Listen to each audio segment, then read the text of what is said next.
And I know the opportunities rural America is missing as a result, from education and telehealth to entrepreneurship and precision agriculture. Over the past decade, Congress has provided tens of billions of dollars for hundreds of programs administered by more than a dozen federal agencies.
All right. I would say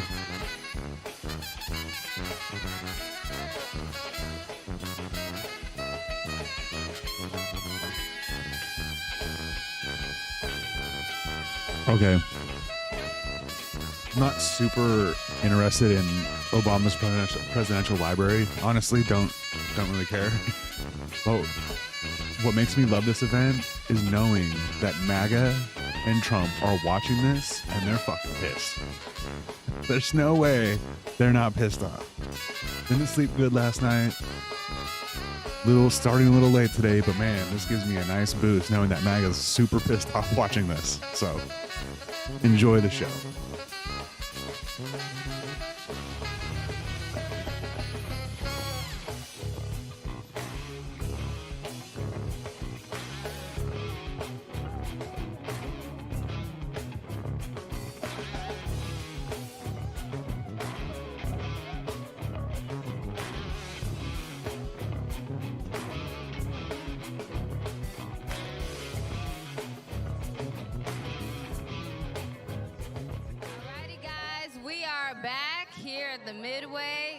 We still making noise over here. We chilling. We see y'all at the plaza with y'all church fans. We gonna need some of those. Someone bring some over here. Woo! All right, I got a new set of people with amazing stories. Now tell us, what's your name and where you come from? My name is Chris, and I'm thrilled to be here. Where are you coming from? Just north Glenview, Illinois. Right, nice.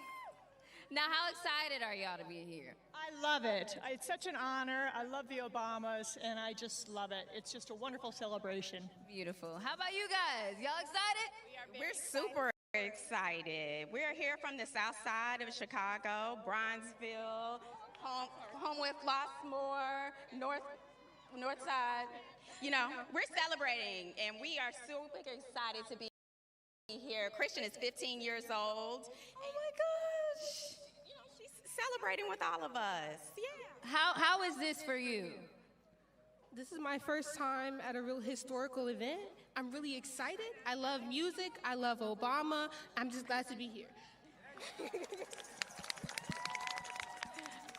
Absolutely. How about you, girl? Where are you coming from? Chicago, north side. Lakeview, basically, so not that far. Same neck of the woods over here. We are so excited. On a scale of 1 to 10, how big does everyone feel today? Like, how emotional? How is the overall vibes for you guys? 100. 2,000. Okay, if there's one word to describe how you feel in this historical moment. Yeah, you on camera. Yeah, you said, here I am. If there's one word to describe how you feel, what would you say? Amazing. I mean, I can't believe I'm here. I'm very excited. There's no words, really. Yeah, how about you guys? I don't have the words to express how amazing this is. I wore my vintage Obama shirt from the campaign, and this is just bringing back so many memories, and I'm just hopeful that we can get back to the time where we were before. Yeah. We're super grateful for the Obamas bringing change back to the south side of Chicago. And we want to share this love all over the world. So if people are watching this, come and see us. Come to the museum. Okay. And the power of love. The power of love. All right, we excited. We still lit over here. Back to y'all. For the past few months, young artists from Guitars Over Guns, an organization that empowers youth through music and mentorship, have been working with rock legend Eddie Vedder to create an original song.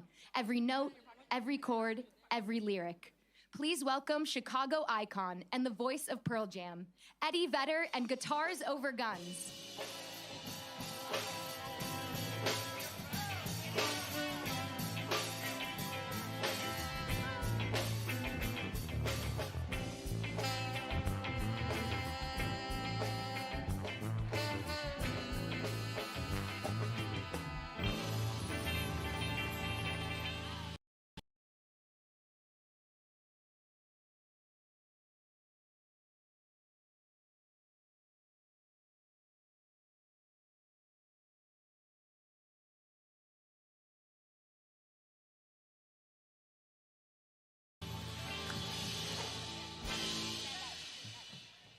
Well, hello, and what an honor to be here. What an honor for all of us to be here on this day. Let me quick introduce you to the band. On lead guitar, 12 years old, this is Issa. Vocals, all 13 years old, we got Joy, Naomi, and Giselle. On more vocals, we got Mason, 13, a veteran of the program. Maisky, he's 20. We have some mentors from the program helping out. That's Jeremiah, Michael, and our leader, Andre. On the bass guitar, the amazing Aiden, 13. And at the ripe old age of 14, we have Cassidy on the drum kit. Now, President Obama was aware that I would be playing music with young musicians from the neighborhood. But when he heard we were writing an original piece, a song just for the occasion, he said, that might be a lot of work. And as usual, he was right. But it's been great work, and it's everything the center stands for. It's inclusivity, it's access to resources, it's mentorship and opportunity. So we thank you for this opportunity. The song is called Better Believe, and I started, but is everybody ready? Yes. Let's go. It goes like this.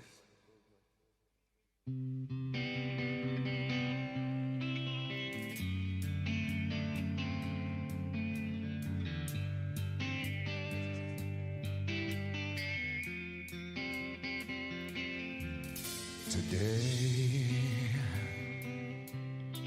is not just another day. We've been called, and I can hear it clear finally.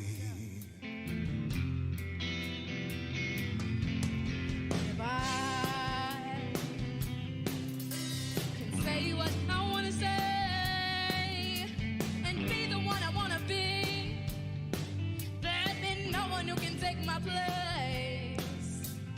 People had days where we could not find our fate, but all of that searching is what led us all here today. You better believe. To some of the simple truths that make up the bigger picture of climate change. I asked if we could agree, for instance, that sea levels are rising due to carbon emissions. Again, essentially zero dispute on that fact in the scientific community, but Republicans objected. I asked if we could agree that oceans are warming. Oceans are warming by multiple zettajoules. That's the number with 21 zeros behind it. It is a massive, massive, measured scientific fact. And yet, Republicans sent someone to the floor to object.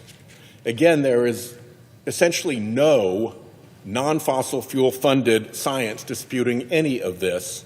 And I have to put the fossil fuel funded science in air quotes because it's not real science. It's just designed to look like science and tell a lie in scientific vocabulary.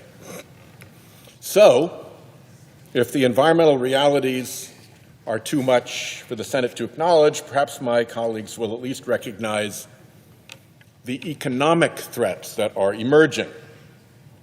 So, here's today's simple truth. Climate change is driving up the cost of homeowners' insurance. Can we agree on that? Well, let me break down why we should agree on that. Climate change drives extreme weather disasters, including hurricanes and floods and wildfires. Disasters like those destroy homes and destroy infrastructure, and all that destruction carries a heavy cost. Before the Trump administration stopped the practice in 2025, NOAA, the National Oceanic and Atmospheric Administration, actually used to track the costs of this destruction every year. Thanks to NOAA, we have all this data going back that shows that climate disasters and climate costs have been increasing, quite dramatically, actually. This chart draws on NOAA data from before 2025 and other aggregated data since then, and it shows that the increase in climate change-driven weather has been very notable between 1980 and today, from here up to here. Costs of the disasters spike in particular years, depending on the type of disasters and where the impacts occurred. Hurricanes Harvey, Maria, and Irma made 2017 here, the costliest year on record. But setting aside the spikes, average cost is steadily increasing along with the frequency of disasters. And these costs fall first where? On the insurance companies. In 2023, insurers lost money in 18 of 50 states. That's an increase from 12 states 5 years previously and 8 states in 2013. 8 to 12 to 18. The losses to insurers are also increasing. To offset these climate-driven losses, insurance companies raised their premiums. And sure enough, from 2013 to 2022, home insurance premiums more than doubled, rising to be over 20% of mortgage payments on average. When a family starts with a pretty big payment, like their home insurance payment, and it then doubles, that is a big hit to the family's finances. We know this increase isn't just inflation because insurance premiums are increasing 40% faster than inflation. We know that this cost increase is driven by climate change. And we know it because the numbers don't lie. You can look at the areas with the highest climate risk, and you see that the cost increases most in those counties, the ones at most risk from climate change. The largest increases in insurance rates between 2014 and 2023 happened in the highest climate risk areas. Obvious and true. In high-risk states like Florida and Louisiana, premiums are estimated to average more than $14,000 and $11,000 respectively. That's not by accident. That's because those low-lying states are being hammered by increasingly violent and wet storms and hurricanes combined with rising sea levels. Both phenomena are driven by climate change. Higher home insurance means less money to spend on household essentials like groceries and gas, which are already more expensive than ever. But higher insurance rates are not actually a family's worst-case scenario. The worst-case home insurance scenario for a family is non-renewal. More and more in high climate risk counties across the country, insurance companies unwilling to take on this additional risk are refusing to insure homes at all. This is a nightmare for homeowners. First of all, you have the enormous hassle of having to go out and find new insurance, which probably costs more and is worse. But also, most lenders won't approve a mortgage unless the borrower also purchases insurance. And if the home is uninsurable, guess what? The home is unmortgageable. And an unmortgageable home is almost inevitably an unsellable home. When you lose your insurance, lenders may also place a new home insurance policy on you to replace the policy that was canceled. Forced place insurance obviously protects first the lender's interest, not the homeowner's property, and it almost always costs much, much more, and it covers less, and it's added to the mortgage payment, and that can be a huge financial blow to a family. All of this added cost and risk means that climate change is dragging down home equity value, undermining the primary driver of wealth appreciation for America's middle class, and, by the way, reducing property tax revenue for things like schools and public safety and basic services provided by local government. The bottom line here is that climate risk has moved from the science department to the economics department, and it has landed hard in home insurance, and Americans are paying the price. So, as if in legislative session, and notwithstanding Rule 22, I ask unanimous consent that the Committee on Banking, Housing, and Urban Affairs be discharged and the Senate proceed to the immediate consideration of Senate Resolution 554. Further, that the resolution be agreed to, the preamble be agreed to, and the motion to reconsider be considered made and laid upon the table. Is there objection? Mr. President, Senator from Wyoming is recognized. reserving the right to object, this resolution asks us to accept, without scrutiny, that correlation equals causation. It is true premiums are rising, but this Senate deserves an honest accounting of why. Replacement costs are up because Biden-era climate regulations drove up the price of lumber, appliances, and labor. Regulations the Trump administration is now working to unwind because of the damage they did. When it costs more to build a home, it costs more to insure one. That is not a climate story, it's a policy failure story. If we are serious about lowering premiums, the answer is simple. Build more homes that people can afford. Every regulation that makes construction more expensive means fewer homes are built. Constrained supply drives up values, and higher home values means higher premiums. That's not a partisan talking point. That is economics. We don't need more climate mandates. We need more housing. And we can start by getting the 21st Century Road to Housing Act to the President's desk. The resolution being offered today offers us a bumper sticker. American homeowners deserve real solutions. With that, Mr. President, I object. The objection is heard. Mr. President, Recognized. I would just point out briefly in response to my distinguished colleague that an entire industry understands that climate risk is driving homeowners insurance.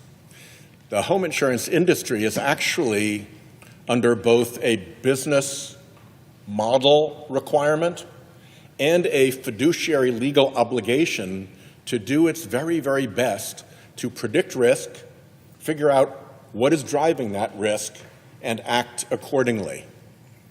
For that reason, we had the president of Aon testify in the Budget Committee about how climate risk is damaging insurance markets.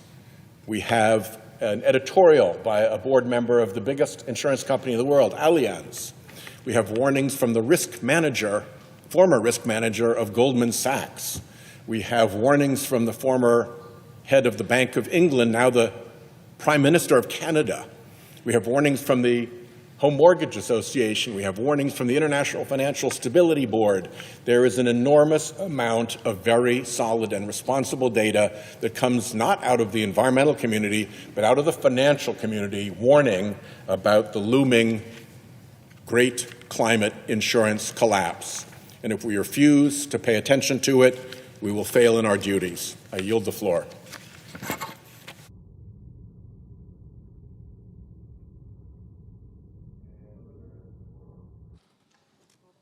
Clerk will call the roll. Ms. Also Brooks.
Here honoring all the work that the Obamas did, but that all of us did together. We're so grateful for this opportunity. We've got some more amazing Chicagoans to come to the stage.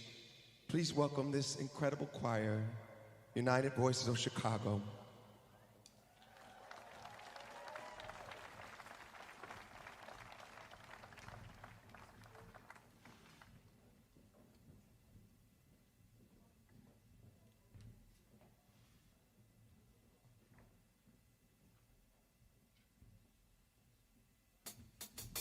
One day, when the glory comes, it will be ours, it will be ours. Oh, one day, when the war is won, we will be sure, we will be sure. Oh, glory.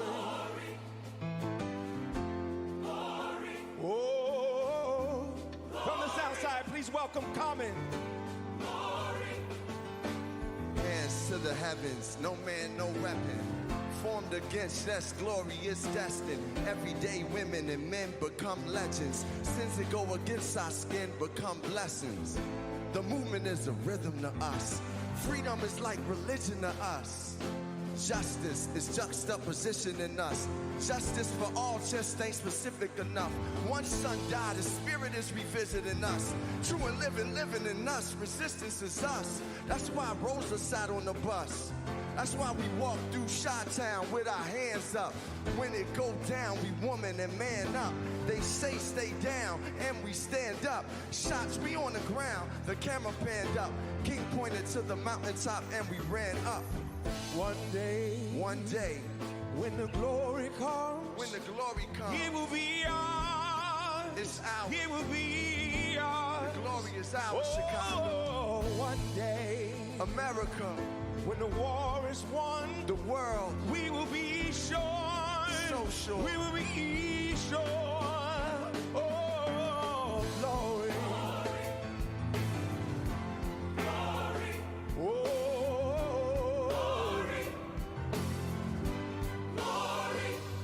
Now the war is not over, victory isn't won, but we'll fight on to the finish. Then when it's all done, we'll cry glory, oh glory,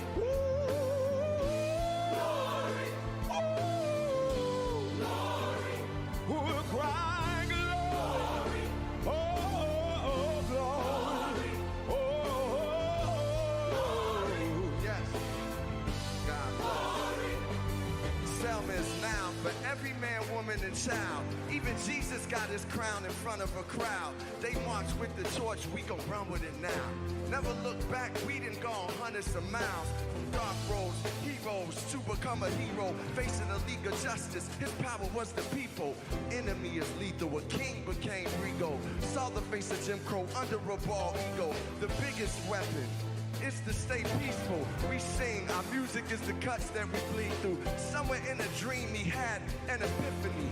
Now we right the wrongs in history. No one can win the war individually. It takes the wisdom of the elders, young people's energy. Welcome to the story we call victory. The coming of the Lord, my eyes have seen the glory. One day, when the glory comes, one day, it will be ours. It's ours. It will be ours. To the Obamas, the glory is ours. One day, the Obama Center. When the war is won, war, yes, we will be sure. So sure. We will be sure. To God be the glory. We fight for the glory. We love for the glory. We hope for the glory. Obama Centers for the glory. It's peace for the glory. Chi-Town is for the glory. Uniting voices. Glory. When the war is won, glory. When it's all said and done, what we saying, John? We'll cry glory. Glory. Oh, glory.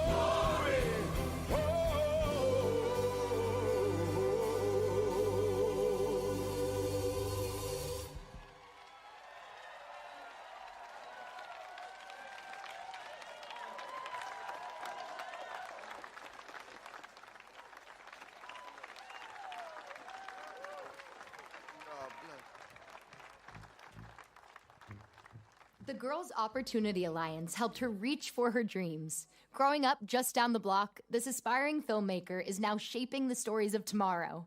Welcome, Miss Addison Belome.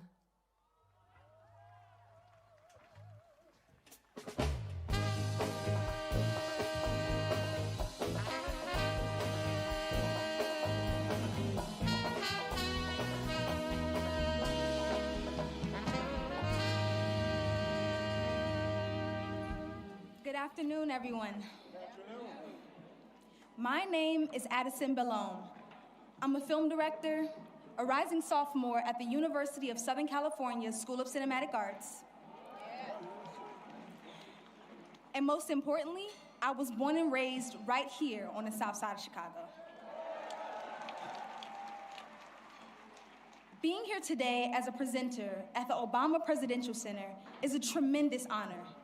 Standing on this stage feels a bit like deja vu. My mind goes back to my sophomore year at Lindblom Math and Science Academy in Inglewood. Swoop, swoop. I was sitting at lunch when I received an email from the Girls' Opportunity Alliance inviting me to travel to New York City to speak at a luncheon with Mrs. Obama. For a 15-year-old girl from Chicago, that opportunity was transformational. It showed me that my voice mattered and that my dreams were worth pursuing. First Lady Michelle Obama is living proof that when you're a black girl from the south side of Chicago, there is no limit to what you can achieve.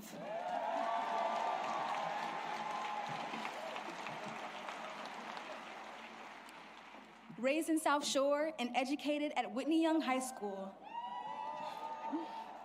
Mrs. Obama's story began in the same city that shaped me. Throughout her life, she has remained deeply committed to uplifting communities like the ones that raised her. Over the past 5 years, I have driven past this site on Stony Island countless times, on my way to school, to visit fans, friends, and family. I felt a sense of excitement and possibility, knowing the impact this center would have on my community. At the Girls' Opportunity Alliance luncheon in 2022, I spoke about how violence in my neighborhood sometimes limited the freedom that many children take for granted.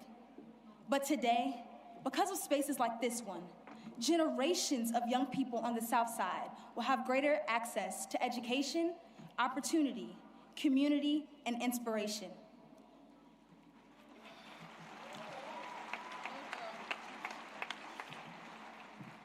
This center stands as a reminder that our neighborhoods are worthy of investment, our stories are worthy of being told, and our young people are worthy of every opportunity to dream bigger.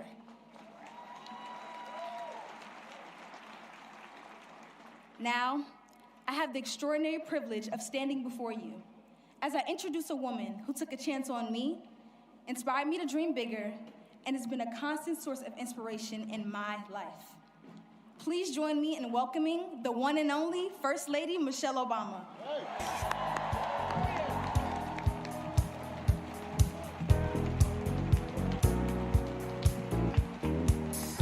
You made my soul a burning fire. Oh,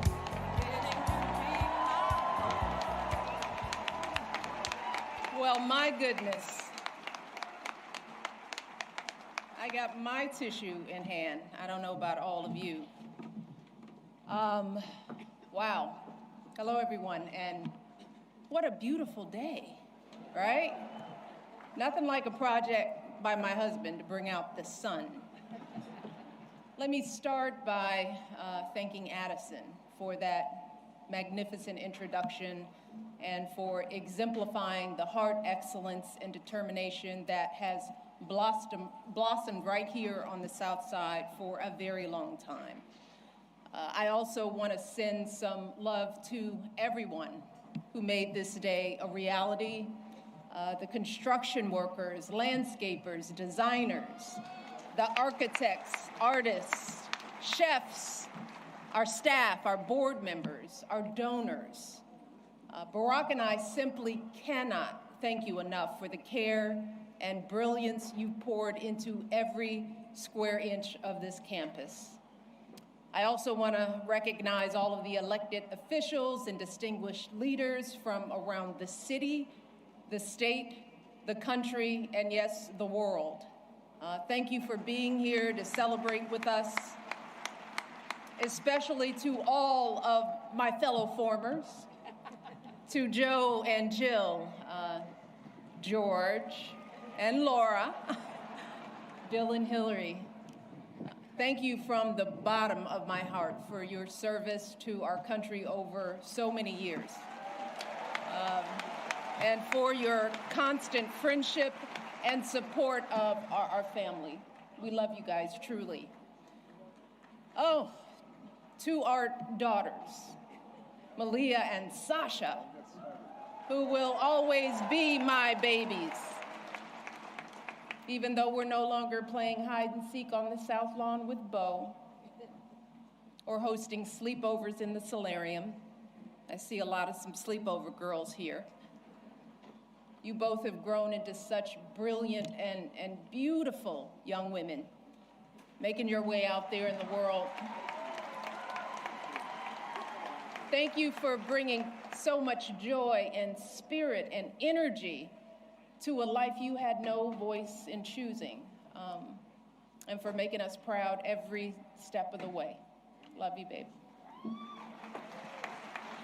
Oh, so please indulge me for a moment, because I'm gonna take a little time to do something that I know my husband will not do today, and that is to fully sing his praises.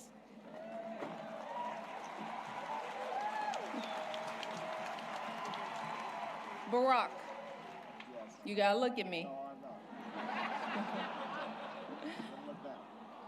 You told me all those years ago that you couldn't promise me the world, but you could promise me an interesting life. And of course, you outdid yourself and managed to give me both. I know it hasn't always been easy, but there hasn't been a single second through this experience that standing by your side hasn't left me in awe. 8 years in the crucible, and not once did you melt from the heat. Not once did you let it harden you. Instead, you used it to reveal your truest essence, your stubborn optimism and unflinching courage, your dazzling brilliance and unpretentious decency, your ferocious work ethic, an absolutely unshakable moral fiber.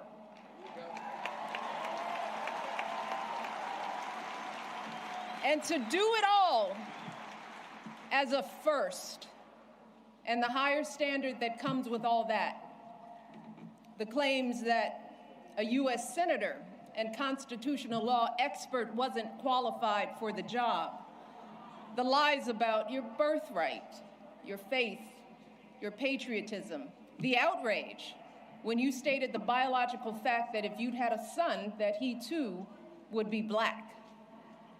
Yet, you were unflappable at every turn, always focused, always calm, always looking at the long view. How absurd it is to even imagine that you might have buckled under the pressure even once, lashed out in frustration, lost your temper.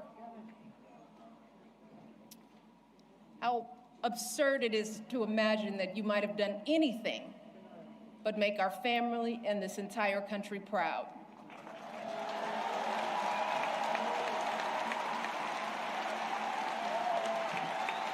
No, you were too busy.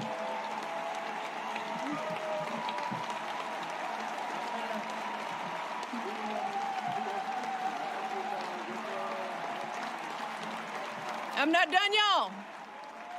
Not done. So much to say. You were doing the people's work, rescuing our economy, expanding health care, ending a war, ordering the bin Laden raid, saving an auto industry, winning a peace prize.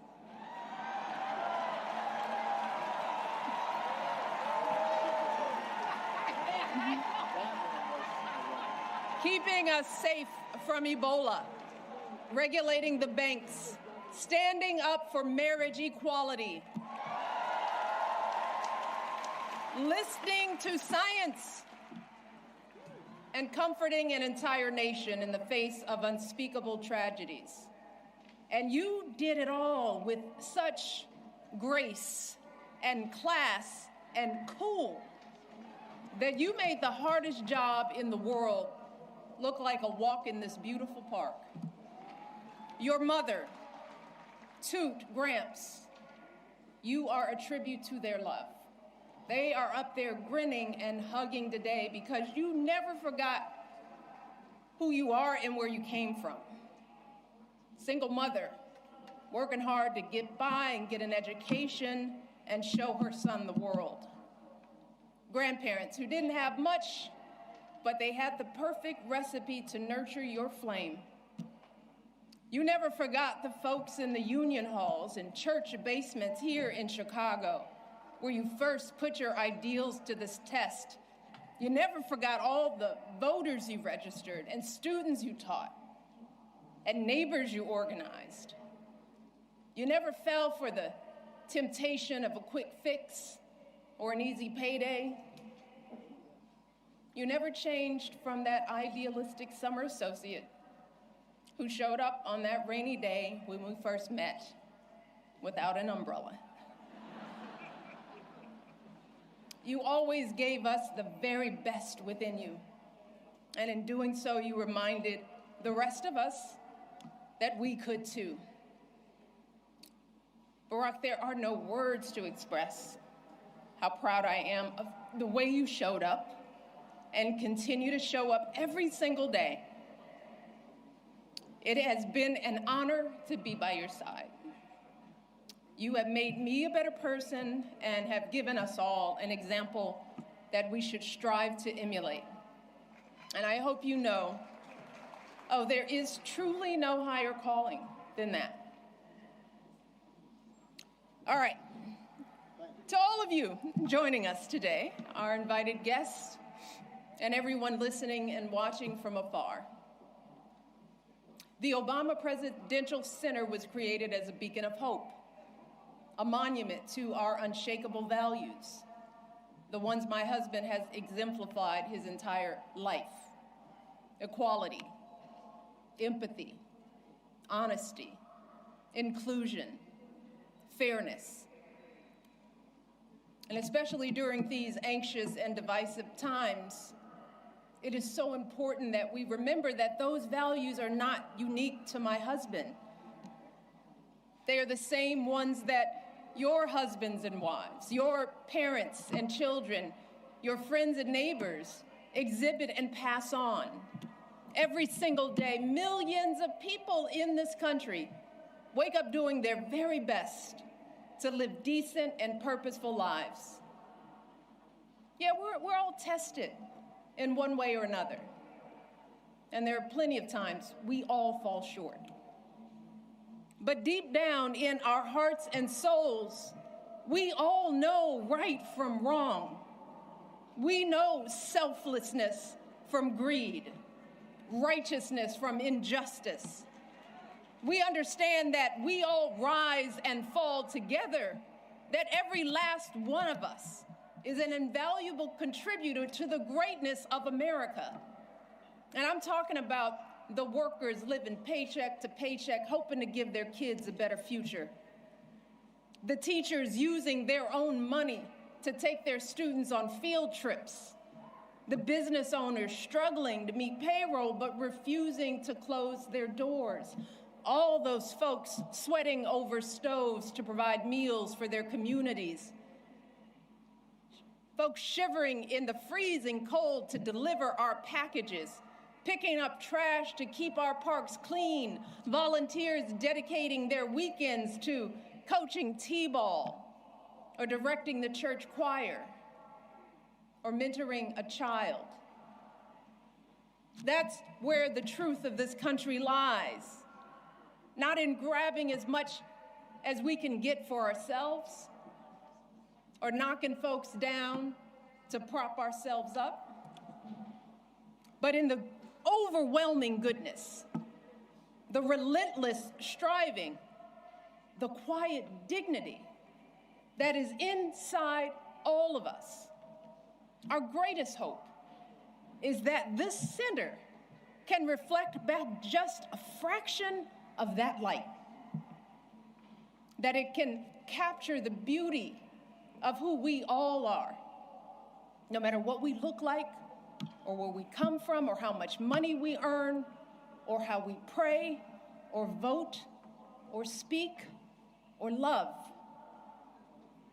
It's why during our administration, we threw open the White House doors to all sorts of folks who don't usually get to meet the president or first lady, the families pinching pennies to send their first child to college, the teenagers who know that a hot afternoon means the bullets start flying, the military spouses and children serving and sacrificing just like their loved ones in uniform, the Native kids showing us that resilience and pride can never be stolen, the 4-H'ers and FFA members with calluses on their hands from feeding livestock, the immigrants proving what it truly means to be a dreamer.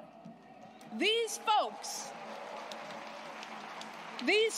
aren't Americans too. They are America. They are the beating heart of this country. They are us and we are them. And to ignore this simple truth, to refuse to respect the contributions and experiences of people who aren't exactly like us, y'all, puts us all at risk. Failing to see the humanity in all people puts us all on a slippery slope. And once that slide starts, there's no telling where it stops. A dangerous precedent that flies in the very face of our faith and of the founding promise of this democracy, that all of us are created equal, that each of us is a child of God with inerrant value. And no one, and I mean no one, has the right to sit in judgment of who's American enough.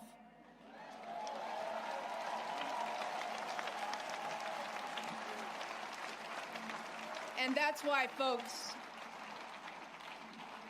We simply don't have the luxury or time to be cynical or complacent, to wring our hands in despair, to wait for someone else to fix the problem. Y'all, hope is all we have, because hope is the essential spark that lights the fire of change. But hope is a choice. Whether or not we use our voices to speak up is a choice. Voting is a choice. Being a decent human being is a choice. Believing that we still hold the power to build a country that reflects us all is a choice. The Obama Presidential Center is a living testament to the power of choice, y'all. The historic example that millions of you gave the world about what this imperfect democracy has strived for and achieved, and an urgent call to go out there and do it again. So I hope that when you walk through this campus and bring your children here, you are reminded of the power of choice and the steady work of change. The arduous, unglamorous march up that mountain, one foot after another, day after day, generation after generation. But I also hope you fully absorb the elation of achieving something together. You know, that feeling when you clear the tree line and see a vista that takes your breath away. A feeling that can never be erased.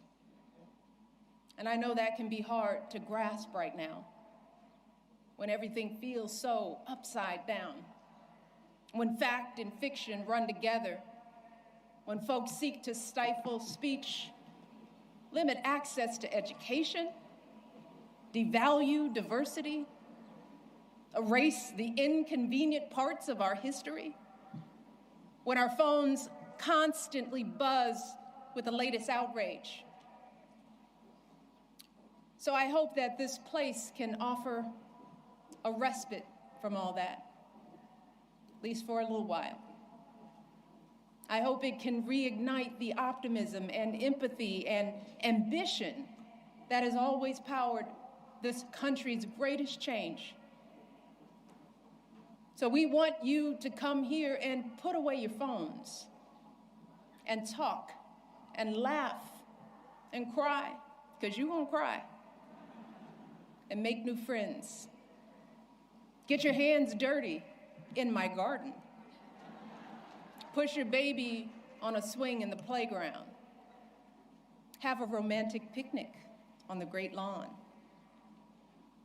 Because that's the work of democracy too.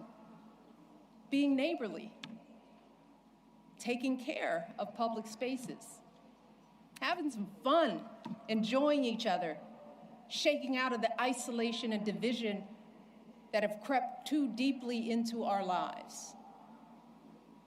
And to my fellow Southsiders,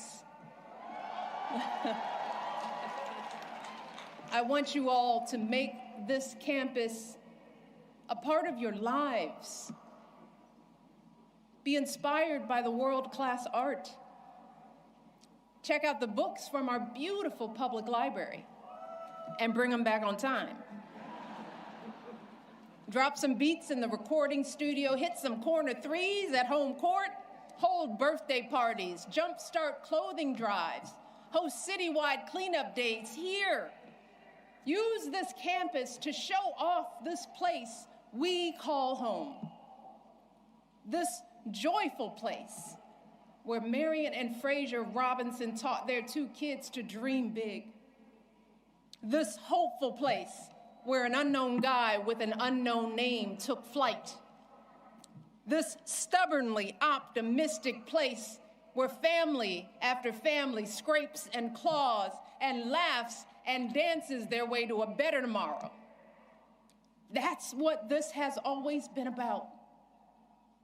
Barack and I have always said that this center is grounded in our stories, but it has never been about us. It's never been for us. And it's going to be here long after we're gone. So what it becomes and how it's preserved, that work has to be done by all of us, just like our democracy. And thankfully, you have shown the world what we are capable of. You've proven that a lasting legacy isn't an award or a name on a building or a number of zeros in a bank account, but the difference we make in one another's lives. It's about seeing each other and showing up for each other and carrying each other when we're weary or faltering or losing faith. That's how you build something that endures. And that's what you all have done at every twist and turn of this extraordinary journey. You have protected and proclaimed the hope that beats within the heart of this campus. You've rekindled and renewed this untamable, unpredictable, and unbreakable democracy.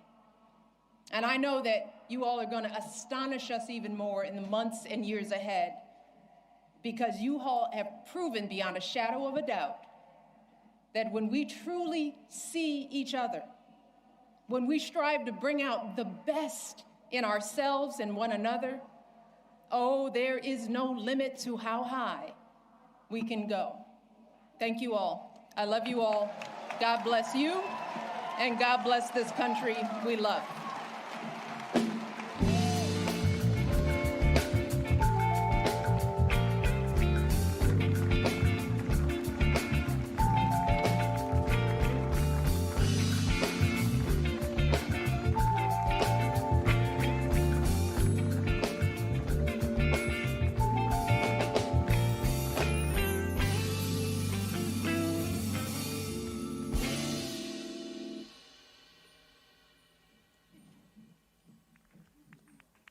Wow, my girl.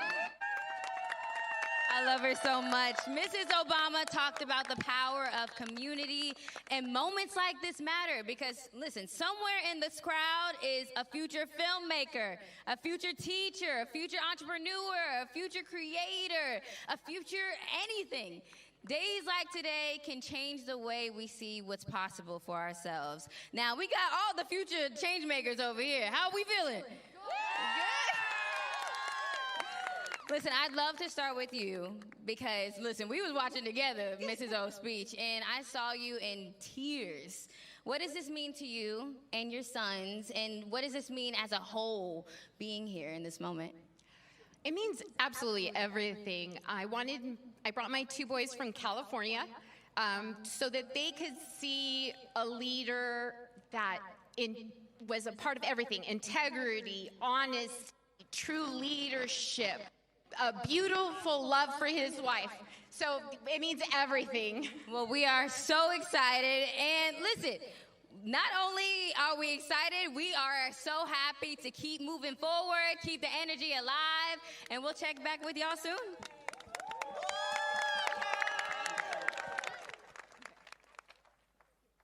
One stage, one world. That spirit comes to life on this campus and through our next artists. Please welcome Rock and Roll Hall of Famers, U2's Bono and the Edge, joined by Jackknife Lee.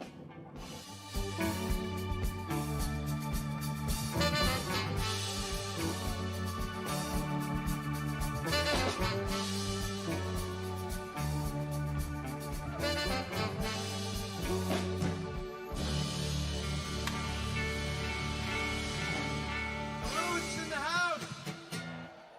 West Love in the house. What a house. What a wonder. They're calling it the Obama-lisk at home, just so you know. We're here representing the Irish in Chicago and all over the world. And yeah, thank you for the loan of your country.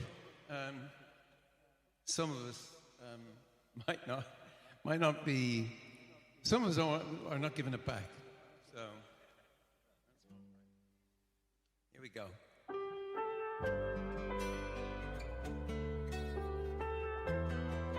Some of us feel your country belongs to us, which is mad but true. I mean, like all of us. And in some mythological way, you know that's true.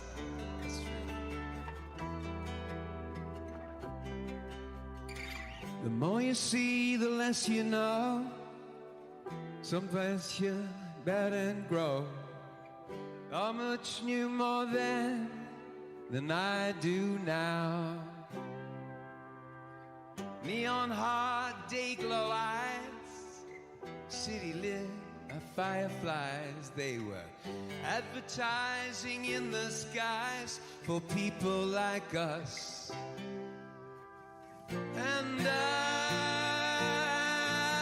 miss you when you're not around. I'm getting ready to leave the ground.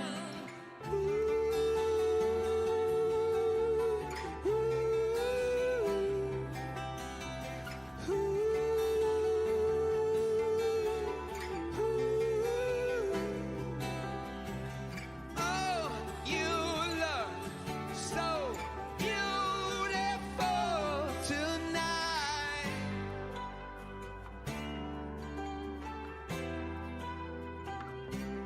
In your city of blinding lights. Don't look before you laugh. Look ugly in a photograph. Flash bulbs, purple irises the camera can't see. We watch you walk unafraid. Watched in the clothes you make. Can you see the beauty inside of me? What happened to the beauty I had inside of me? And I miss you when you're not around. I'm getting ready to leave the ground.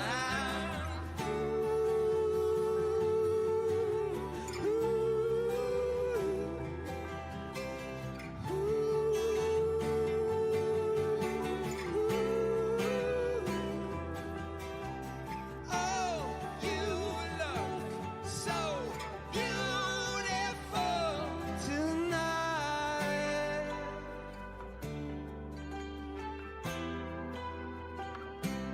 In your city of Warren, Mr. Welch.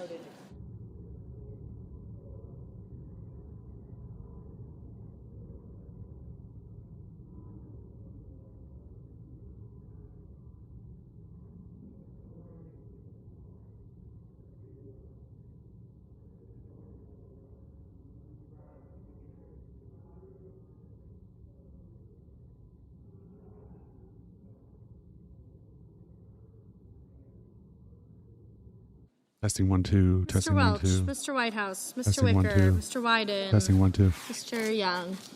That delay is crazy. Let's go, Welch. Senators voting in the affirmative: Armstrong, Banks, Barrasso, Blackburn, Bozeman, Britt, Budd, Cassidy, Collins, Cornyn, Cotton, Kramer, Crapo, Curtis, Daines, Ernst, Fisher, Grassley, Haggerty, Hawley, Husted, Hyde-Smith, Johnson, Langford, Lummis, Marino. I think you're next. Thank you very much, Mr. Uh-oh. Chairman. Harry Lake. Ms. Lake, I heard you in response to earlier questions take credit for the programming that's going into Iran right now. And that was a little curious, given the fact that one of the early actions you took was to effectively dismantle our programming in Iran. You cut off funding for Farsi language Radio Fardi. You put the VOA Persia staff on leave, such that when the bombing campaign began last summer, we had really no ability to be able to send any message into Iran. In fact, you were able to broadcast 75 minutes of content in a 72-hour period at the very moment when it would probably be very important for the United States to be able to broadcast a message there. So I heard you take credit for the current amount of programming in Iran. Was your decision to dismantle Radio Farsi and Radio Farda and the VOA Persia staff a mistake? Thank you so much for that question, Senator Murphy. I appreciate it. RFE is who runs Radio Fardi. We run VOA Persia, and it is very much alive and well. We had great coverage. We went into surge mode when the attack happened, and we immediately brought in a huge team of folks to cover it. We actually covered the president's speech live with live translation so that the people of Iran could hear what was happening. But just for clarity, I'm not asking you to tell me what is happening now, and I'm asking you, why did you fire or put on leave all of the VOA Persia staff? Why were we in a position where we had to reconstitute all of that? Do you concede that that was a mistake? I don't think it was a mistake. I think that we were bringing things to statutory minimum, which is what the executive order mandated for us to do, and we had a small staff, but the minute this happened, we immediately surged and brought more people in. They call it breaking news mode, and anybody who works in journalism understands that you have a kind of a homeostasis level, and then when news breaks, you jump in. So when this crisis passes, you will bring that staff back down to statutory minimums? No, I think we're always assessing and reassessing and making sure that we're running things smoothly. But I listen to the folks in VOA. I don't run VOA. I work at the agency level, and I listen to the professionals there to what they need. And I think I know there are people here in this room who work at VOA who would tell you that every single thing they have asked for, we have provided. Well, that's absolutely not true. That staff protested the devastating cuts. It was a mistake to dismantle our information operations in Iran, and your inability to concede that was a mistake suggests that we have not learned lessons, and perhaps when this crisis is gone, we will once again reduce staff there. There was this very specific issue where staff were requesting access to U.S. transmitters in Kuwait that were necessary in order to broadcast into Iran. And you denied them access to use those transmitters, finally giving them access to one frequency when they needed multiple frequencies. You said that it was because the transmitters were down, that they were inoperable. That doesn't seem to be true. It seems, in fact, from all reports that those transmitters were available. Lakes the worst, and you were dude. simply making a decision to limit the amount of capacity we had to broadcast into Iran. And you seem to have walked back your contentions that those transmitters were down. It seems like you weren't telling the truth. Can you tell us now whether those transmitters were actually inoperable or whether you were actually actively denying the ability for our staff who do this work to transmit information into Iran? Thank you very much for that question. I appreciate it. First of all, we've given all funding to Radio Free Europe, Radio Free Asia. Every grantee that Radio Free Europe is the one that operates Radio Fardi, or Farda rather, and we've given them every single. But talk to me about this. This is a very specific issue where there was a major problem because we weren't able to broadcast into Iran because you had denied access to these transmitters. You said it was because they were inoperable. They were not inoperable, correct? We have had repairs done on them, so it could have been at a time when there were repairs done, but we weren't denying them in a you were punitive definitive. way. You said that this was not a decision to deny them access, that they were inoperable. I mean, this committee can find the answer to this question pretty easily. You're always doing repairs on transmitters. Those transmitters were not inoperable, correct? I will have to look into that. I don't know. Well, but you said that you stated on the record that they were inoperable, whereas your staff contended that you were denying them access to the transmitters in order to limit the amount of information in Iran. Radio Farda was doing a product, and VOA Persia was doing a product, and we were using the 24 hours we had to put VOA, which is a government-owned entity, out on the airwaves in Iran. And you know, we have only 24 hours in the day. Unfortunately, sometimes I wish we had more, but we chose to put VOA. I'm well over my time. I think your limitation of our ability to transmit information to Iran was egregious. It's made more egregious by the fact that you were not telling the truth about what was happening behind the scenes to limit our ability to tell an American story in Iran. And I will follow up for the record on this question of whether you were telling the truth about those transmitters being inoperable. Thank you, Mr. I'm happy to answer any additional questions. Dope. So she got caught lying. Shocker. The woman that thinks the 2020 election was stolen got caught lying. Go back to Obama's part.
What a beautiful set of iconic legends and global superstars. Here's our last little hoorah here at the Midway. We got someone that's incredibly amazing that worked at the Accidental Activist, which is incredible. We got Malia's art teacher. You want to say hi? Hey, Malia. So sweet. Today is your girl's birthday, so happy birthday. Best birthday ever. And I miss you. I miss you guys. I miss you guys. I miss you. We miss you. With President Obama, dog. We want to keep. Yeah, we want to make sure that. Bring him. Thanks, Michelle. What do you have to say, sir? Oh yeah, you want to. That part. Okay. Yep. Okay, and tell us what you did. So my name is Jasmine, and I worked on the first presidential campaign. So it was amazing. We got some incredible people out here. It's been so amazing. What is this for you guys? Like, it's been just a whirlwind of iconic people and beautiful sets, and I'm just so happy. I'm happy to be here. Listen, I double dutched. I learned how to double dutch for the first time. My homeschool self finally learned. And listen, we are excited. This has been so incredible. Thank you to the Midway. Keep your energy up. There's still more to come, and I'll see y'all over there.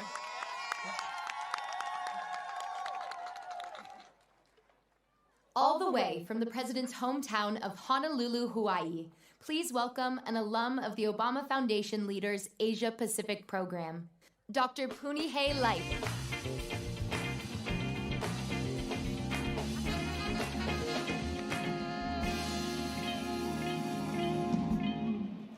Aloha. Aloha. Where I come from, to introduce someone means we have pilina, a connection. If this man walked into my home, my children would call him uncle, because we are both keikio-ka'aina, children of Hawaii. We have been nourished by her lands, kissed by her rains, and inherited a kuleana, a sacred responsibility to care for those we will never meet. To introduce him today is not just to talk about who he is, but to share what he invites out of each of us. He invites and we respond. And in our culture, that reciprocal exchange is aloha. His call to build a space of new possibilities invited me to look deep into my own ancestral wisdom, pointing me toward the a'ali'i, a native plant renowned for its versatility and tenacity. Our people say, "He a'ali'i ku makani mayau ao he makani nana e kulai." I am a wind withstanding a'ali'i. No gale can topple me over. You see, the a'ali'i thrives by being deeply rooted, resilient through storm and drought, and fiercely responsive. That is what "yes, we can" means to my indigenous heart. It demands that we remain unshakably rooted in truth, resilient through trial, and so responsive that just as this plant yields its leaves for medicine, its blooms for beauty, and its timber for protection, we become the healing, the vibrance, and the shelter needed by our communities and by Grandmother Earth. Brothers and sisters, let us rise to honor that collective responsibility. Stand with me, people. And now, from the shores of his youth to the city that rose with him, Chicago, please help me welcome President Barack Obama.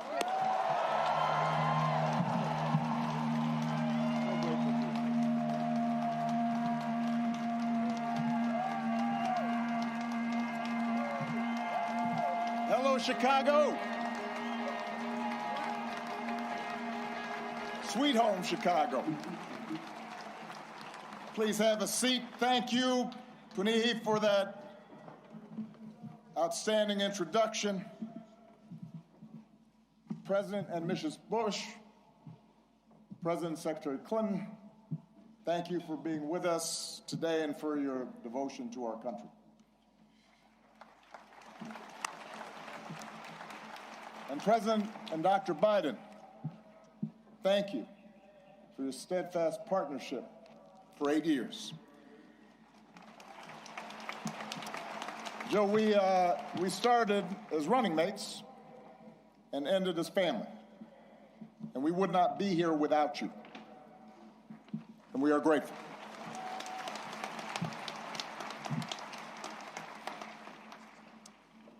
To our amazing foundation staff and our amazing board, to Governor Pritzker, Mayor Johnson, thank you for making this center possible.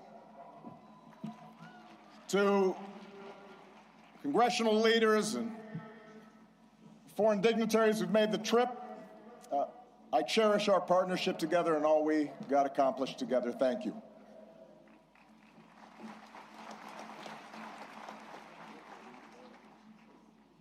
To Michelle, she did me wrong. She wouldn't let me see her speech. She knew she was going to mess me up, and she did it anyway.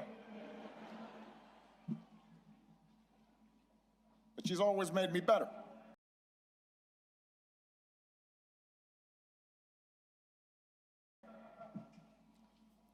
And I could not be more grateful. And to Sasha and Malia, what can I say? You mean everything to me. More than 40 years ago, on a late summer afternoon in 1985, I arrived here in Chicago, entering the city through the very spot where this center now stands. I can still picture myself heading down what was then Cornell Drive in a janky used car that I'd bought in New York, with all my worldly possessions stuffed in the trunk and the back seat, so I really couldn't see out of the rearview mirror, and I was a safety hazard. And I was 23 years old. I'd just been hired by a group of churches on the South Side to help organize a part of the city that had been battered by steel plant closings and chronic neglect. And I didn't have much organizing experience. Didn't know anybody in Chicago. But I had been inspired by the civil rights movement, and I knew I wanted to make a difference. And although I wasn't sure exactly how I was going to do that, I was possessed with this abiding faith that if we could give people more of a say in the forces that govern their lives, if we could bridge some of the differences that drove us apart, then we could build an America where everyone counts and everyone has a fair shot and everyone belongs.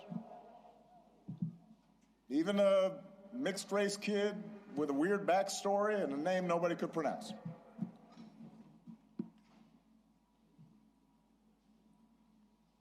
And it was here, in this city, a city of broad shoulders, that I found what I was looking for.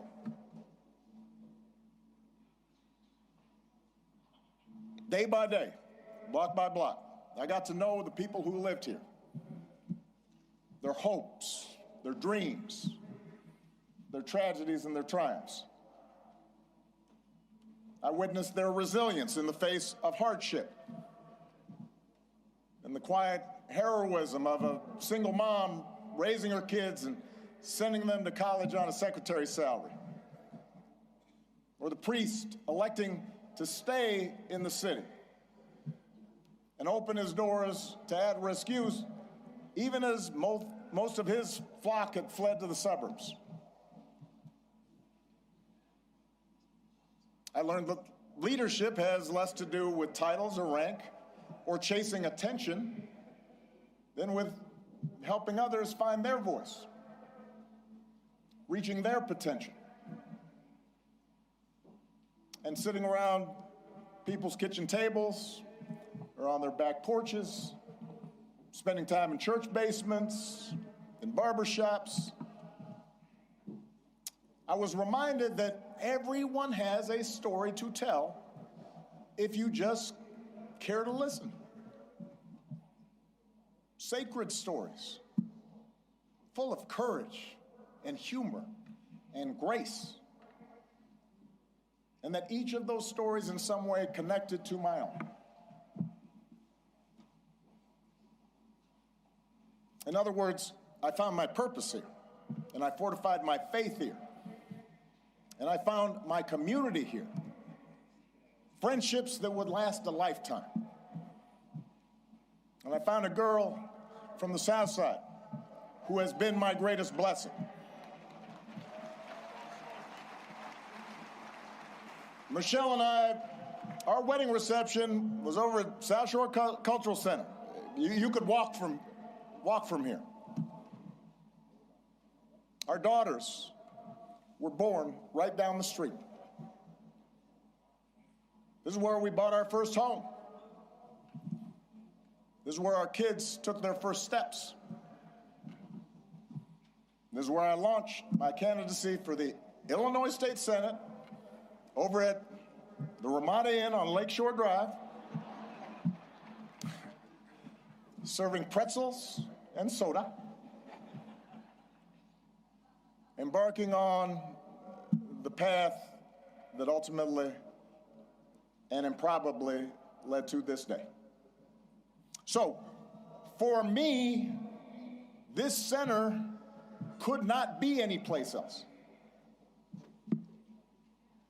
It's an expression of thanks, an acknowledgement that so much of what I hold most dear, I owe to the people of this city and the people of these surrounding neighborhoods.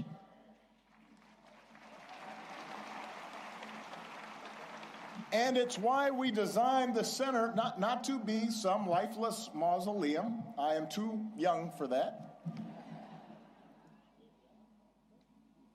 Not just a place to see Michelle's dresses, although I understand that will be the top attraction.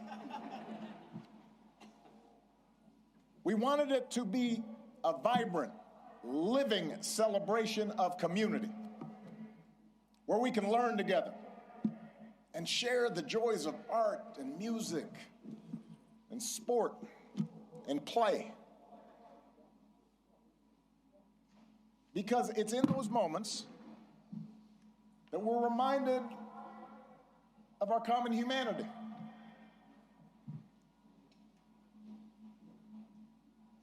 And strengthen the bonds of trust that not only make our lives richer, but make our democracy stronger. Now, we also wanted this center to be a celebration of the extraordinary public servants, many of whom are here today, that made this journey possible. Some of you helped get me elected. Some of you I had to talk into joining my administration. Some of you were seasoned veterans who helped show a rookie president the ropes. But a lot of you were younger than I was when I first drove into this city. And we're all a bit older now. Many of you have children of your own, even grandchildren. But the passage of time has only deepened my admiration for your talent and your dedication and your skill. It's only deepened my gratitude for how much you and your families sacrificed to make this country better. So when you visit this center today or in days to come, I hope you see yourselves and your hard work reflected in every exhibit. And I hope you take pride in what we accomplished together. You made that happen.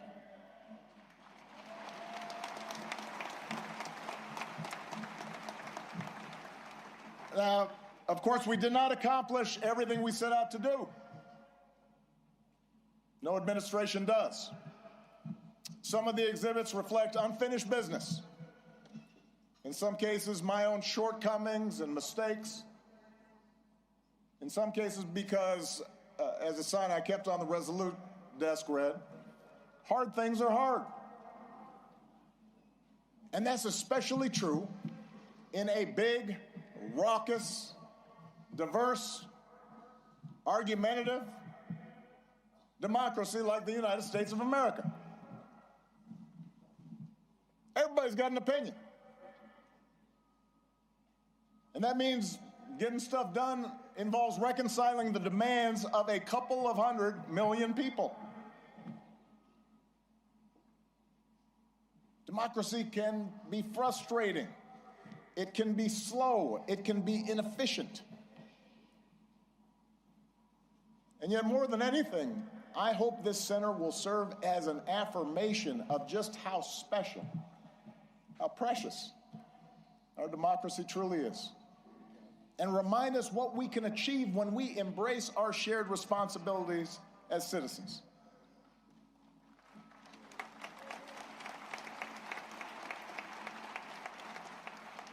And since we're a few weeks away from America's 250th birthday, it is worth remembering just how radical the whole idea of self-government really was back in 1776. To that point, human history was a tale of conquest and caste and rigid hierarchies. A world where the strong dominated the weak, where power and wealth and status flowed through lineage, and the many were ruled by the few. But out of the fire and steel of a revolution, a different story took flight on this continent. A declaration that we are all created equal, endowed by our Creator with certain unalienable rights, and that in the newly independent United States, there will be no kings or lords, no serfs or subjects, but only citizens, each of us free to pursue our own version of happiness and able to determine our collective fate through an elected representative government. It had not been done. And because it hadn't been done before, the success of this experiment was never a given. In forming our union, the founders fell terribly short of the Declaration's promise, leaving slavery intact, allowing states to restrict the franchise to white men who own property. But in drafting a Constitution and a Bill of Rights, they did have the foresight, the genius, to provide us with a framework that allows each generation to make our union more perfect. And over more than 2 centuries, through petitions and protests, marches and strikes, moral appeals from the pulpit, and conversations at the family dinner table, men and women from all walks of life, of every color, every faith, every region, took up the cause of democracy and made it their own, until we, the people, came to include not just some of us, but all of us.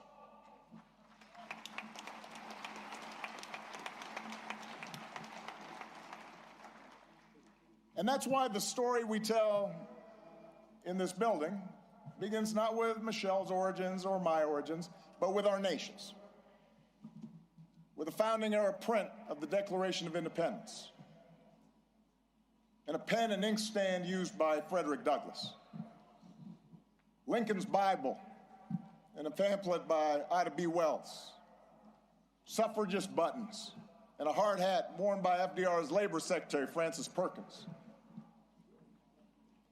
And it's why the exhibits here focus not just on policies, but on the shared values that make democracy possible.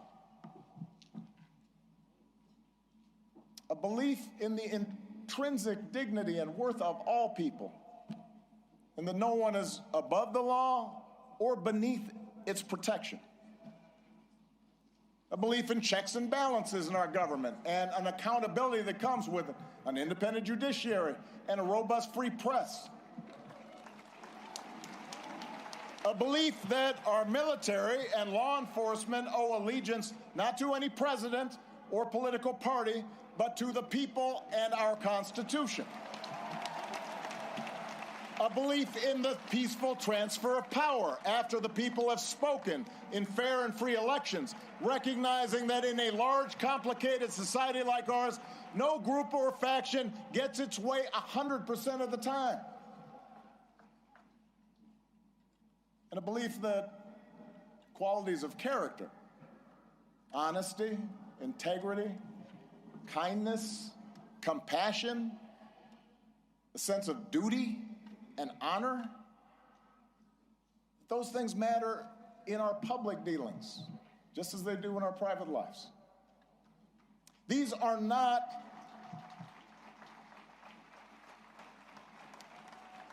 these are the values and traditions I believe in. And they are not Republican or Democratic values.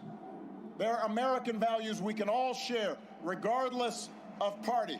Values every president here today, as different as we are, has tried our best to uphold. Values that John McCain and Mitt Romney believed in no less than I did.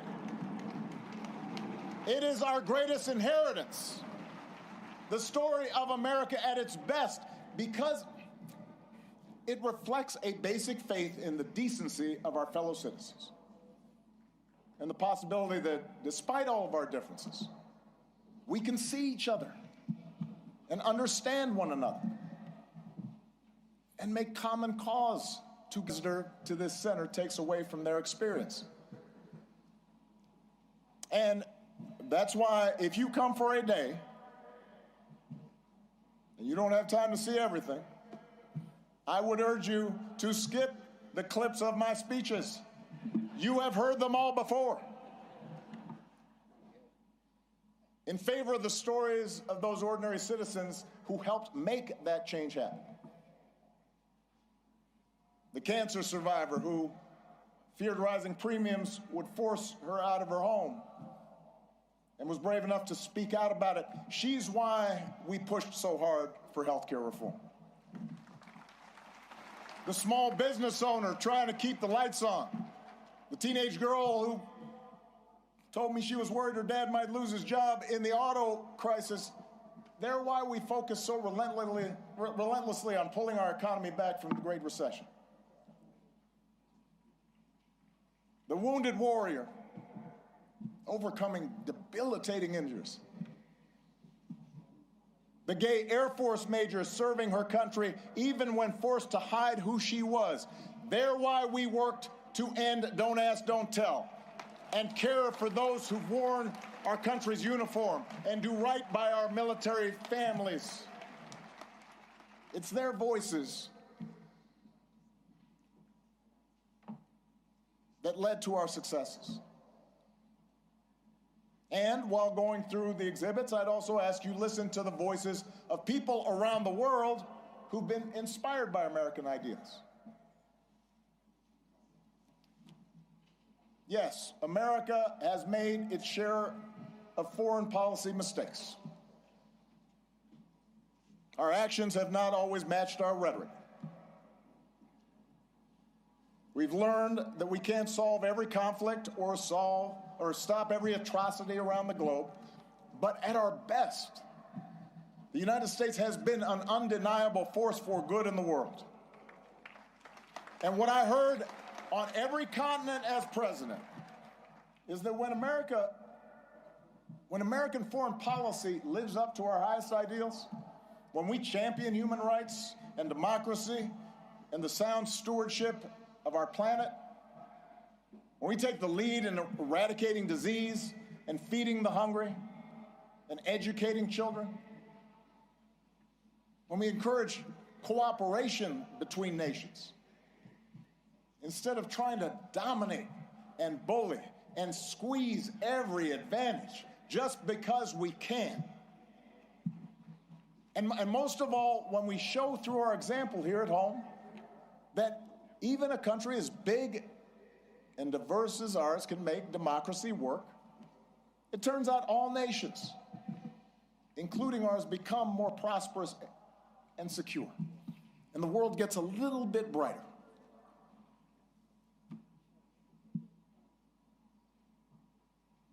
I recognize it's been almost a decade since I left office. In that time, we have lived through more war and a terrible pandemic, economic disruptions, mass protests, backlash against mass protests, political conflicts that have shaken the very foundation of our democracy. We've witnessed a technological revolution that promises remarkable discoveries, could revolutionize medicine, but is also accelerating inequality, that puts all the world's information in the palm of our hands, but somehow makes it harder for us to tell a truth from a lie, that connects us instantly like never before, even as it makes us more distrustful and more withdrawn and more fearful and more isolated from each other. It's a lot. For millions of people in this country and around the world, the future feels uncertain, the ground unstable beneath our feet. And as algorithms keep feeding us a steady stream of distraction and outrage, as only the loudest, most extreme voices get attention, fanning our prejudices, appealing to our basest, most tribal instincts, it's tempting to give in to cynicism and even despair, to stop trying. We start thinking that appeals to democracy and civic participation are corny and old-fashioned and boring and naive. That the very idea of working on behalf of the common good is a sucker's bet. And that in order for us to win, somebody else has got to lose. I get it. I am not immune to anger or doubt. But I do know this. When we lose faith in each other, when we stop believing that voting matters, that citizenship matters, that our collective voices matter, that how we treat each other no longer matters, and we give away our power to decide our own futures. We open the door to the most ruthless, or the most careless, or the most fearful among us, who see some groups and some people as more equal than others, and see government as nothing more than a way to divvy up the spoils and punish enemies and keep those who are different in their place.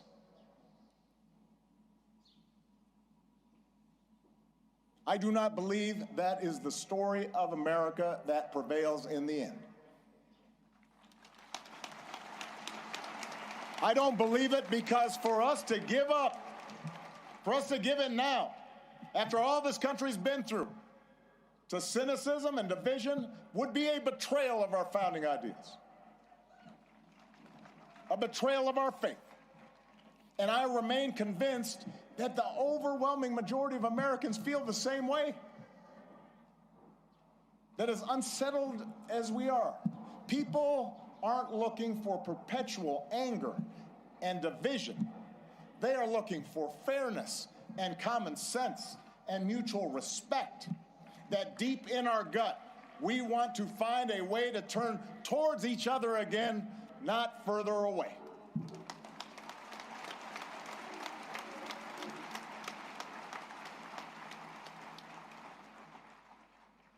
I believe this because I've seen it all across our country. In cities that have worked together to reclaim their streets from crime, in rural communities that have rebuilt their economy, in businesses that are finding new ways to make housing affordable, in those ordinary people in the Twin Cities who brave frigid temperatures, risk their own safety, standing shoulder to shoulder to look out for their neighbors and sometimes look out for strangers because they knew that was the right thing to do. I've seen it.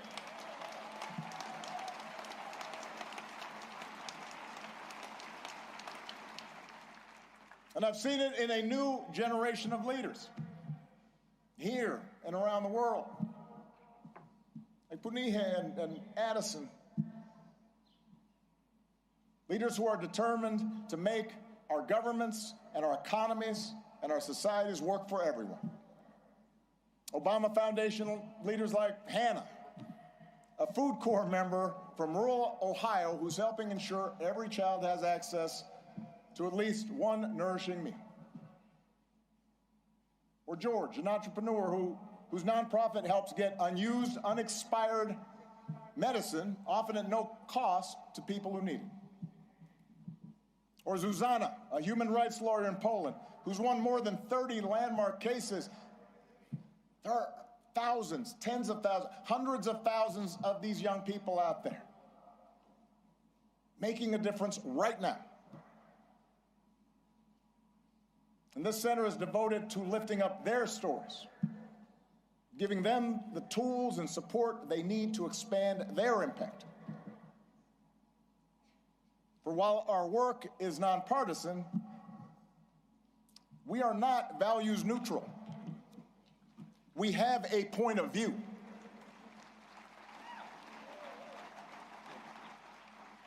The exhibits in the center are not meant to evoke nostalgia for some gauzy bygone era,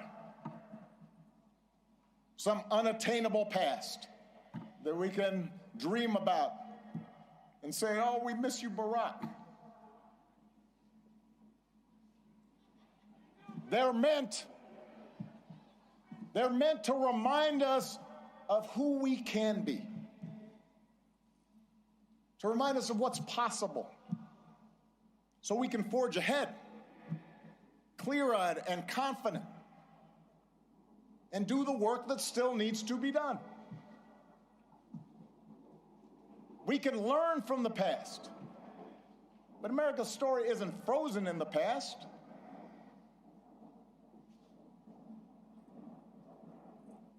It has chapters yet to be written, not by one person or a few people, not by Barack and Michelle, or anybody with a fancy title or a high office, but by all of us. You know, one of the things a lot of presidential libraries now have in common is a replica of the Oval Office. And if you take a peek at the one inside this building, you will see some objects that carried some special meaning for me during the time that I was in office. There's a program that a friend from the South Side gave me that he had retrieved from the 1963 March on Washington. He was there. There's a Norman Rockwell painting of the Statue of Liberty with workers hanging on ropes, burnishing the torch that she holds aloft. And on the rug, you'll read words from some of America's greatest leaders, including a quote that inspired that arch that you see right there at the south end of the plaza by Martin Puryear. The arc of the moral universe is long, but it bends towards justice. And it's a quote that was often invoked by Dr. Martin Luther King Jr., but it originally comes from a Boston minister's sermon more than 170 years ago. And at the time, the abolitionist cause seemed lost. The Compromise of 1850 had made harboring fugitive slaves a crime under federal law, even in those states that had abolished slavery. And in a case that garnered national attention, a young fugitive in Boston had been seized and tried and marched to the wharf by hundreds of armed officers, where he was summarily put on a ship bound for the South, where he would remain in shackles and chains. It was a moment of profound uncertainty and despair. A moment the minister called darker than any New England had witnessed. We do not see, Reverend Theodore Parker observed, that justice is always done on earth. Many a knave is rich, sleek, and honored, while the just man is poor, hated, and in torment. I do not pretend, the preacher said, to understand the moral universe. The arc is a long one. My eye reaches but little ways. I cannot calculate the curve and complete the figure by the experience of sight. I can divine it by conscience. But from what I see, I am sure it bends towards justice. The good Reverend was under no illusions about the perils and obstacles facing the abolitionist cause. His words offered no easy answers, no comforting assurances that he or his congregation would live to see the progress they so desperately sought. Rather, his was a declaration of faith, a defiant call, not to abandon hope or give way to fear, but to stay true to our better selves and true to one another, and to keep fighting to fulfill the promise of this nation, even in the face of cruelty and bitter disappointment, even in the face of impossible odds. It is that spirit that we open the center today. The same spirit that so many of you showed all those years ago. The same spirit that inspired generations of Americans to meet the challenges of their time. The same spirit that is alive and well here on the south side of Chicago.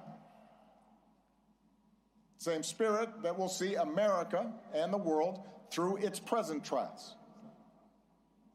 There is a new generation out there, ready to write the next chapter of our story.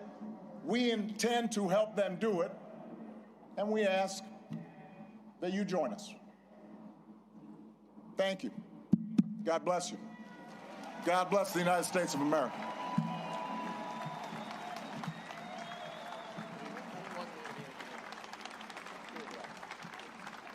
Heads up, Win.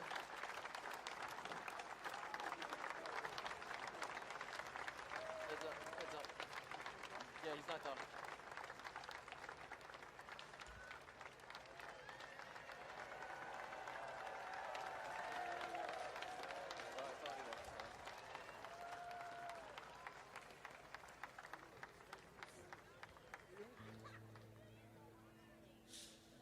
Hi, I'm Bruce, and and I'm so glad to be here this afternoon for President Obama and Michelle, Malia and Sasha. You know how I love you all. Oh, what a glorious task we are given to continually strive to improve this great nation of ours. That was from President Obama's speech at Selma. President Obama and Michelle, you have exemplified that ideal with lives that have served us all with heart and commitment, love, and compassion. This is Land of Hope and Dreams. This is for you.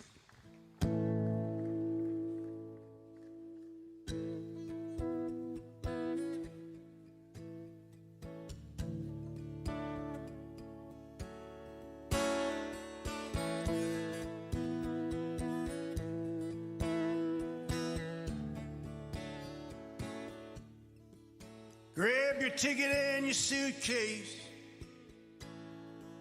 Thunder's rolling down this trail. You don't know where you're going now, but you know you won't be back. Well, darling, if you're weary, lay your head upon my chest. We'll take what we can carry, yeah, and we'll leave the rest. Well, big wheels roll through fields where sunlight streams. Oh, meet me in a land of hope and dreams.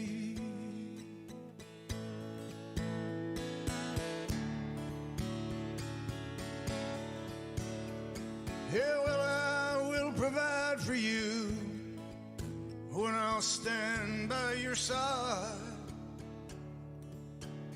You'll need a good companion now, all for this part of the ride. Yeah, leave behind your sorrows. Let this day be the last. 'Cause tomorrow there'll be sunshine, and all this darkness past. Big wheels roll through fields where sunlight streams. Oh, meet me in a land of hope and dreams. Well, this train carries saints and sinners. This train carries losers and winners. This train carries whores and gamblers. Oh, this train carries lost souls. I said this train, dreams will not be thwarted on this train. Faith will be rewarded on this train. Hear the steel wheel.